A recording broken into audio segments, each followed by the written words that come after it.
Sizda firma bor, chorvalaringiz bor, hisob kitobini Adnisda yoki Excelda yoki shunga o'xshagan qanaqadir dasturlarda qog'oz qalam bilan yozib, chizib, hisoblab yuribsizmi?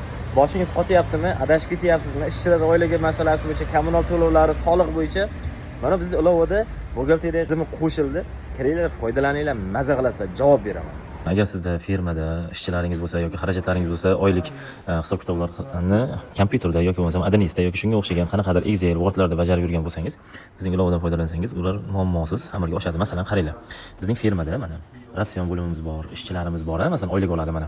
Ishchilarga mana bunday oylik pul bersangiz bo'ladi, mana pul berish degan bo'limlari borda bizda. Oyliklarni kiritib qo'ysangiz bo'ladi. Hayvonlar kiritasiz masalan mana.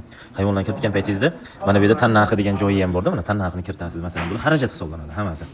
Keyin mana ratsion kiritasiz yoki omborga narsa sotib olasiz, mana bunday qo'shib, mana bu yerda narxini kiritasiz masalanda. Bular hammasi xarajat hisoblanadi. Shularni hammasini hisoblaydigan bizda buxgalteriya bo'limi qo'shildi mana. Buxgalteriya bo'limida xohlasak mana kunlik, xohlasak haftalik, xohlasak oylik yoki yillik yoki maxsus qilib turib mana bu yerda qaysidir davrdan boshlab, masalan 1-dekabrdan 2025-yildan boshlab hozirgi kungacha belgilashimiz mumkin bo'ladi. Masalan mana davr bo'yicha ko'rish desak, mana chiqarib beradi. Mana umumiy kirim 12 million, umumiy chiqim bunday, sof zarar, foyda foizi bo'yicha. Keyin mana bu yerda bunga buni xarajat qo'shishimiz mumkin. Masalan, ish haqi, masalan, kommunal elektr, gaz, suv to'lovi, yoqilg'i, jihoz, xullas nima hamma, soliq, aloqa, hujjat, reklama, o'qish, ofis, alomadan ham mana bu summasini kiritamiz. Xarajat bo'ladi. Daromad ham xuddi shunday mana bunday qo'shishimiz mumkin bo'ladi. Va mana bu yerda umumiy qilib mana buni ko'kda bosadigan bo'lsak, umumiy ko'rishimiz mumkin. Mana bu yerda ro'yxatni mana qaranglar. Ish haqi murod ishlatishga berilgan nima sabablargacha bor. Xarajatlar hammasi.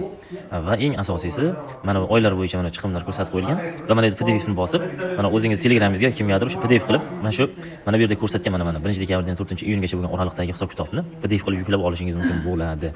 Yana eng asosiy joylardan bittasi market bo'limida hozirda mana akamiz juda ham zo'r ish qilibdi. Mana qaranglar, mana bunday qilib kiritganda men mahsulotlarini mana Mobitco degan kompaniya ekan, Mobitco qaranglar, dorilarni shunaqangi zo'r ta'riflab qo'yibdi. Alloh rozi bo'lsin akamizdan. Mana qaranglar, tovuqlar va broiler jo'jalarda uchraydigan bakterial kasalliklarga qarshi samarali vosita.